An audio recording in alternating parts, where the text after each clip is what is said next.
बीच में ही रोक देते हूँ। माननीय अध्यक्ष महोदय, माननीय सभापति महोदय, आपने मुझे बजट भाषण पर बोलने का मौका दिया, मैं आपका धन्यवाद करती हूँ।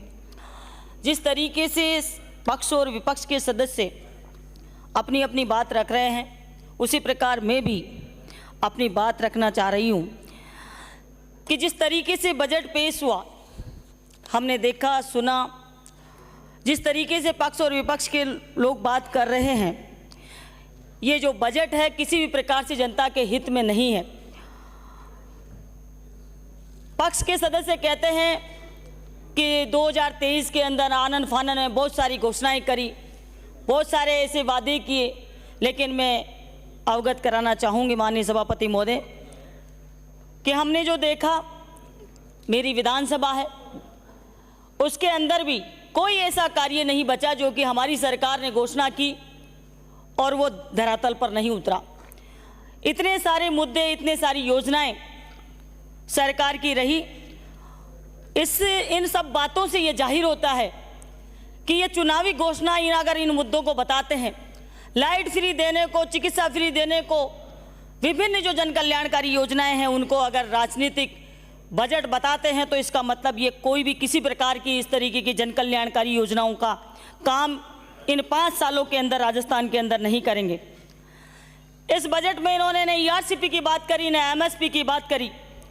किसानों के लिए कोई इस प्रकार की योजना नहीं लेकर आए कि जो किसानों के लिए महत्वपूर्ण फायदे की बात हो। ईआरसीपी की बात करी इन्होंने, तो पिछले हमारी सरकार के अंदर जो बजट हमने घोषित कर दिया, उसी बजट को दोबारा से पढ़ने का काम किया इन लोगों ने।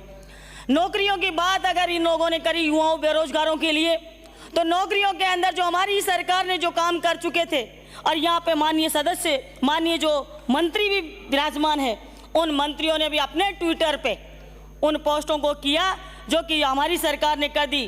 बाद में युवाओं को, बेरोजगारों को जब पता चला कि ये गलत कर रहे हैं, तो इन्होंने अपनी पोस्टें ट्विटर से डिलीट कर दी।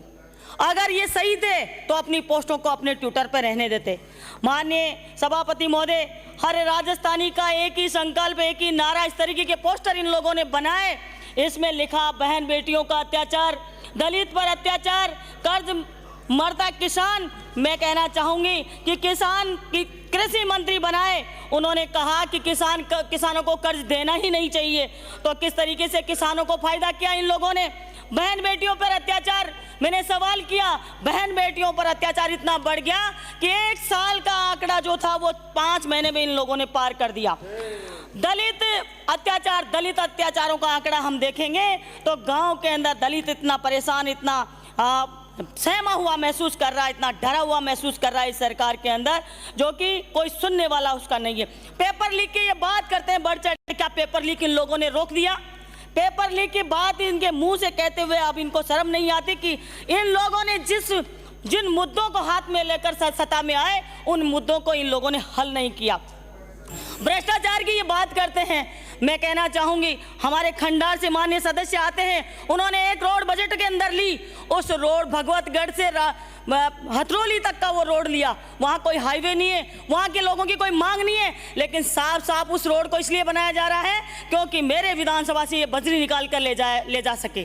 तो भ्रष्टाचार साफ स्पष्ट होता है। मैं सदन के माध्यम से कहना चाहूंगी कि इन 5 सालों के कार्यकाल के अंदर जितने भी मेरी विधानसभा में काम हुए उनकी भी जांच कराई जाए, और इन 6 महीने के अंदर जो काम हुए उनकी भी जांच कराई जाए। भ्रष्टाचार कहाँ पता लगता है इन लोगों को। एक काम मेरे विधानसभा में हुआ, रिको का नाम बदलने का, राम जानकी रिको इंडस्ट्रीज बना दिया उसको, जबकि हमारी सरकार ने उसका सारा काम कर दिया था।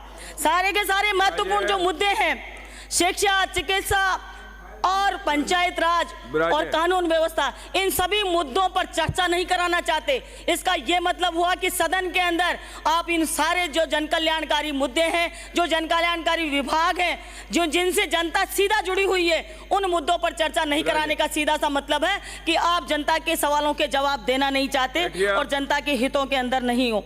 तो आप सब, मैं माननीय अध्यक्ष सभापति महोदय धन्यवाद देना चाहूँगी, और आपने मुझे बोलने का मौका दिया। धन्यवाद।